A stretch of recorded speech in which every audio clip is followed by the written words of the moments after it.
Hey everyone, welcome back to Let's Do Some Habitam with me, Lord Cucumber.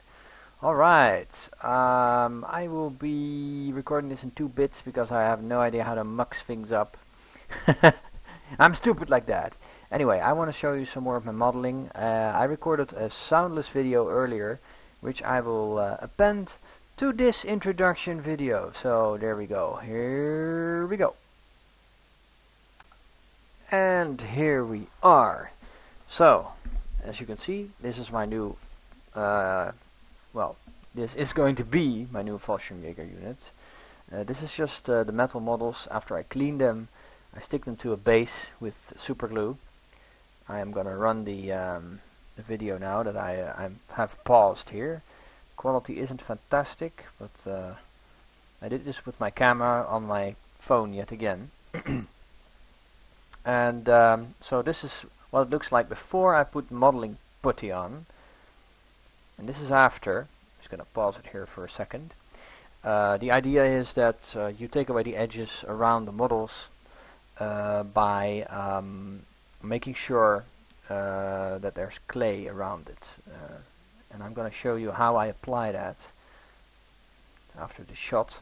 As you can see, the models are very varied and very detailed for a 1 in 100 scale. This is the kitchen knife and the clay I'm using. This is one I was working on just now.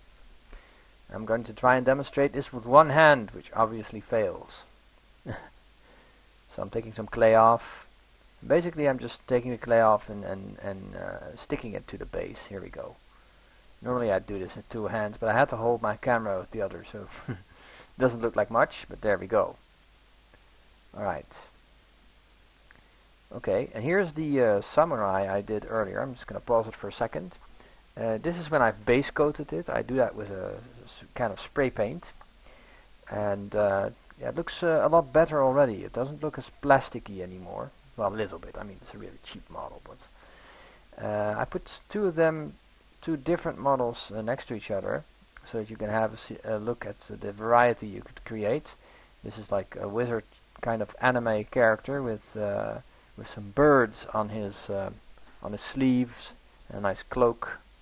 In this case I used a bone colored base coat, but you have many kinds of base coats, including very dark ones, very light ones, pure white ones, all kinds of different colors that you want as your base. And so that's that. Alright, in the next shot, here we go, is size comparison, also stages comparison. This is my Tiger tank. I'm going to show it off right now.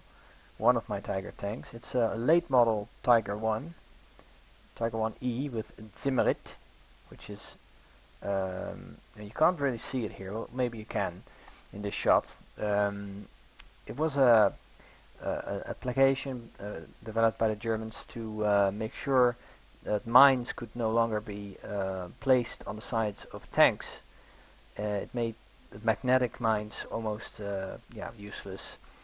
So that's the little, it's the wrinkly stuff you see there in the middle. I'm just gonna turn it around like this. Put it away.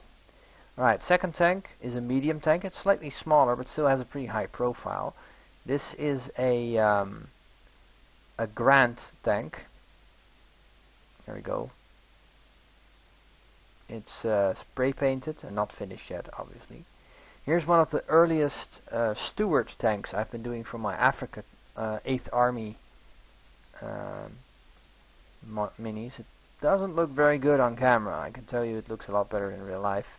It looks very messy if you look it up like this. But I assure you it looks pretty good. It looks very weathered, but that's a conscious choice. Alright, so here we have, I'm going to pause it for a moment, some variety I like to show off. This is a Russian commander unit. You can't actually see the commander. He's hidden behind a red flag, which he's waving fervently. And he's leading his men through a swamp-like area, I guess in the Russian taiga or something, I don't know.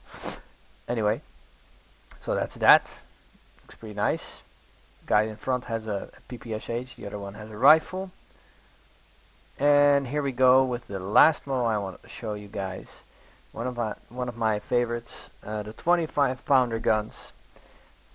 Famous weapon used by the British Armed Forces in the desert. Actually, some countries still use variant of this gun. It's that sturdy and that good. It was the bane of many a tank in the end. There we go. And that's it. I hope you enjoyed this video. Oh. And join me next time for maybe more. I don't know. Who knows? I might show you guys some more. See you next time. Bye-bye.